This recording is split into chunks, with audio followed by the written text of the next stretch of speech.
The Passover harkens back to the Old Testament. And what it represents is a real historical event when God raises up Moses and he appears to Moses and he commands Moses to go back before the Pharaoh, the most powerful ruler in the world at the time. And the children of Israel, God's promised chosen people, they were enslaved in Egyptian captivity for 430 years. Imagine that. They were slaves for 430 years, twice as long as the United States has been a nation.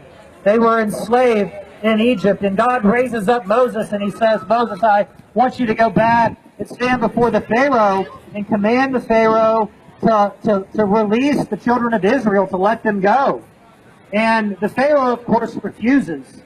God, through Moses, performs 10 miraculous signs, judgments on the nation of Egypt. And the 10th and final one of those judgments was death. And death came at midnight and killed the firstborn child and the firstborn animal of each household. And this is what God tells Moses. He says, I want you to go and tell Israel, I want you to take an animal, I want you to kill the animal. It's to be an animal without blemish, 1 year old, the best of the best. And I want you to have a feast, and I want you to bring the families together and eat this animal. And I want you to take the blood of the lamb, and I want you to paint the blood above your doorposts. And God says, when judgment comes, when death comes to visit the land of Egypt, when I see that blood applied above your doorposts, death will pass over you. Judgment will pass over your house. It won't affect your house. And so it's a brilliant example, and what it is, it's real historical fact, but it's also imagery. It's also foreshadowing what God would do in a much grander sense through Jesus Christ 2,000 years later. Okay?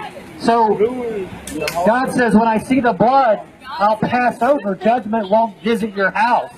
In the same way today, when God looks at Mike's heart, when God looks at Peter's soul, when God looks at Alex's soul, and he sees the blood of Jesus Christ applied to their soul, the judgment and wrath of God that was coming to them because they sinned and broke his law passes over them.